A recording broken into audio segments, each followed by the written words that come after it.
let's head over then to the Texas Bowl where Baylor's squaring off against LSU. And boy, does LSU have some important pieces missing on the offensive side of the football, right? Some big ones. And is Baylor missing anyone on the offensive side of the football that's like significant? Nope. I mean, gosh, you called this probably a year ago, right? Never wrong, just early. And I'll keep bringing it up every time we talk about Sawyer Robertson. I thought he was an absolute dud. I'm like, who is this guy? You're like, hey, no, they're high on him. Just he's an athlete. Let's let it play out. And this dude is absolutely playing out of his mind right now. He's playing bonkers. The ability to avoid turnovers, right? Keep plays alive, extending the plays, you know, allowing his run game to do the job of the run game, right? I mean, this set of running backs, Washington Pendergrass, have been awesome, right? And LSU, man, like their run defense at times kind of got shredded. Now it was against really good run teams, right? And sometimes with quarterbacks that could also give you like a dynamic option. Jalen Yes. Milroe, right? DJ Lagway, not he's like a dynamic athlete, but he's a pretty But yeah, solid athlete as well. Marcel Reed. Marcel, yes. So yeah, it'll be interesting there matching up there with LSU's defense offensively. I mean, the moral of the story is the offensive line, right? I mean, what you're the moving pieces around there, what you believed was one of the best offensive lines in the country, right, heading into the season, and for the most part, it lived up to the hype, at least from a pass protection standpoint, right? You're going to be missing a lot here, and moving, shaking pieces around. So how are they going to respond, right? Are they going to be able to run the ball? Are they going to be able to? Is Garrett Nussmeyer going to have time? Now, Garrett Nussmeyer, I'll give him credit. You don't see a lot of high sack numbers for LSU given up, right? One, because their offense line is good, but two, because Garrett Nussmeyer gets rid of the football quickly. And I don't think people appreciate that enough. I think people think about Garrett Nussmeyer as like Gunslinger. some gunslinger. Yes, that's true because he has a cannon of an arm, but I think that's incorrect characterization of him because he does get rid of the ball quickly. I believe he's got like a top 5 or top 3 release time in the SEC. So not just release time, but I mean time to throw, right? Some of that scheme, right? But some of that's Garrett Nussmeyer identifying stuff early and knowing where he wants to go with the football. Well, and sometimes you have to because if you can't run the football consistently, like the short passing game becomes part of your offense, and you have to be perfect at that. And he was, I thought, for the most part, pretty solid. I mean, you saw some times where he was well below 50%, right at the completion percentage, regardless. So I thought for what he did, what he had around him, yeah, and the responsibilities, he almost 500 passing attempts. Jeez, that's way too high. For him, for instance, right, Baylor, 360 passing attempts and 458 rushing attempts. A lot better balance there. A lot He more. didn't have a game where he threw less than 31 passing attempts.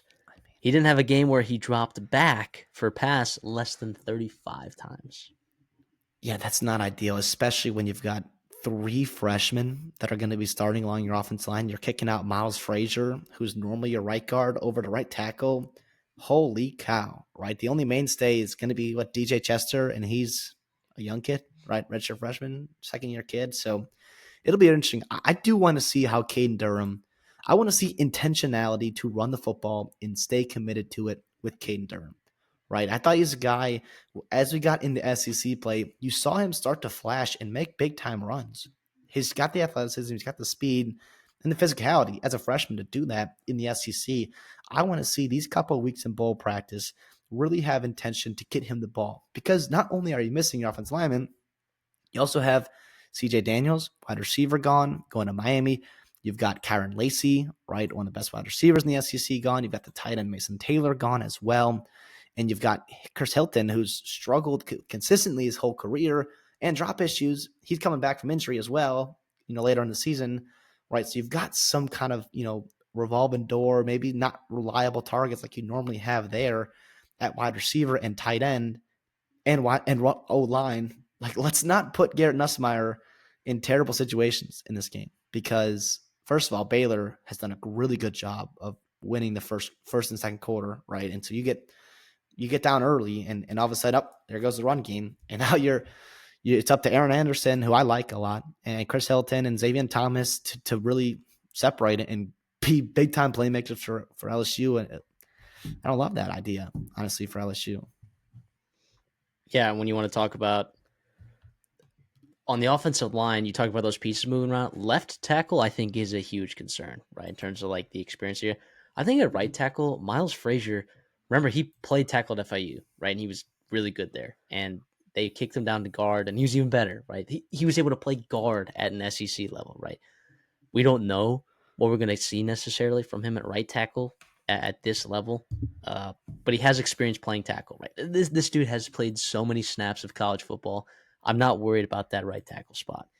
It is that left tackle spot that you're looking at that you're worried. But Baylor, not necessarily unbelievable from a pass rushing perspective. Only 169 like pressures on the season, which you know it's pretty average, if not to like below average. And then I guess you generated 73 sack or 23 sacks from those, but I mean, we'll see. I mean, they've got some good guys, right, that can rush the passer. But a lot of times it's, blitzing linebackers getting aggressive that they've ran the defense, right?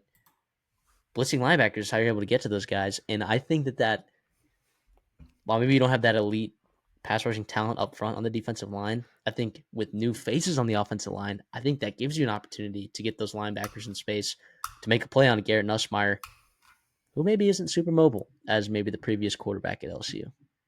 Yeah, absolutely. And also, you have stunts, you have different blitzes. It's very hard to communicate as it is as an offensive lineman, but you see sometimes in bowl games where you've got stunts, that go on and that really give people problems. And if I'm Baylor and Dave Randall, like you've done, all season long, yeah, get those guys in space, get those guys going.